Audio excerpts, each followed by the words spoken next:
Monsieur le président, madame la ministre, monsieur le ministre, monsieur le président de la commission, madame la rapporteure, mes chers collègues, Alexis de Tocqueville disait en 1856 que les Français sont plus doués pour faire la révolution que les réformes. Ces propos n'ont rien perdu de leur pertinence. Et puisque nous n'allons pas faire la révolution tous les 4 matins, nous allons donc composer avec cette prescription nationale. Cela vaut particulièrement pour notre administration, dont l'abondance et la complexité font notre réputation au-delà même de nos frontières.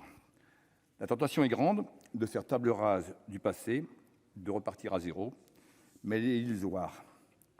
Nous allons donc travailler sur l'existant pour améliorer l'action publique en gardant à l'esprit ces 2 raisons d'être: assurer la permanence de l'organisation sociale et servir l'intérêt général. Mais je crois que nous devons surtout nous efforcer, avec la plus grande exigence et la plus grande détermination, de toujours simplifier le fonctionnement de notre administration. C'est notre devoir vis-à-vis de nos concitoyens, mais aussi vis-à-vis des étrangers qui aiment notre pays pour la richesse, sa culture, ses paysages, plutôt que pour la complexité de ses règles et de ses formulaires.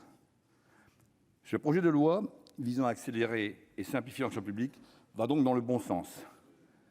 Mais il est à la Révolution ce que le Canada Dry est à l'alcool. Ça y ressemble et ce n'en est pas. Le titre premier du projet de loi opère un toilettage utile pour de nombreuses instances nationales consultatives. Ces mesures sont la plupart bienvenues. La France est ralentie par la profusion des comités parisiens qui décident pour tout le pays. Je pense notamment à l'article 8, où nous avons voté en commission spéciale et qui vise à rapprocher le comité de suivi du droit au logement opposable et le Haut Comité pour le logement des personnes défavorisées. Pareil pour le titre 2, transférer des compétences des ministères aux préfets améliorera l'action de l'État. Il s'agit de confier plus de responsabilités aux acteurs de terrain et de faire le pari que l'action publique est plus efficace lorsqu'elle est menée par ceux qui sont aux prises directes des spécificités locales. Nous avons besoin d'une action publique plus décentralisée et plus déconcentrée, qui puisse s'exercer au plus près des territoires et des concitoyens.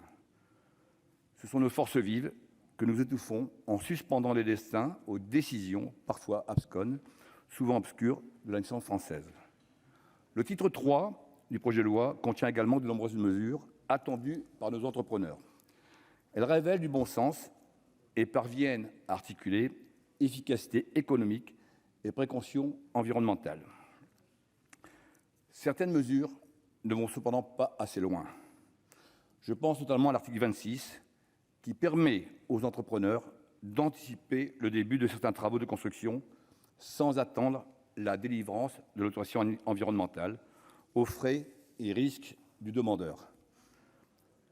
Le dispositif n'est pas sécurisant et, à la vérité, ne change rien.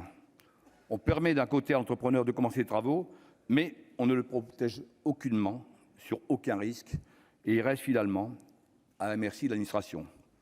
C'est un peu si nous leur disions « prêtez-moi votre montre et je vous dirai l'heure ». Plus fondamentalement, je crois que ce texte apportera des aménagements utiles pour nombre de nos concitoyens, mais il échouera à placer l'administration au service citoyen et ceux-ci resteront dans la dépendance de celle-là. L'une des façons d'engager une vraie révolution en matière serait de redonner force au principe de « silence gardé par l'administration vaut acceptation ». Ce serait mettre fin, enfin et pour de bon, l'administration au service citoyen. J'ai proposé avec l'ensemble de mon groupe 2 amendements qui vont dans ce sens. Ils visent à mettre fin au régime d'exception qui prévaut en la matière. Aujourd'hui, il y a moins de procédures qui sont concernées par ce principe que l'inverse. En clair, c'est l'exception qui est devenue la norme. D'autres problèmes figurent dans ce projet de loi. Ainsi, l'article 34, qui risquait de mettre les officines à la merci des grandes plateformes, ou l'article 45, qui mettait en danger la liberté contractuelle des avocats, sont de mauvais prétextes d'une surtransposition de normes européennes. Madame la ministre, monsieur le ministre, vous le savez, sans la liberté de blâmer, il n'est point d'éloge flatteur. Ce texte va dans le bon sens et malgré ces quelques doléances, notre groupe votera et le soutiendra. Merci, cher collègue.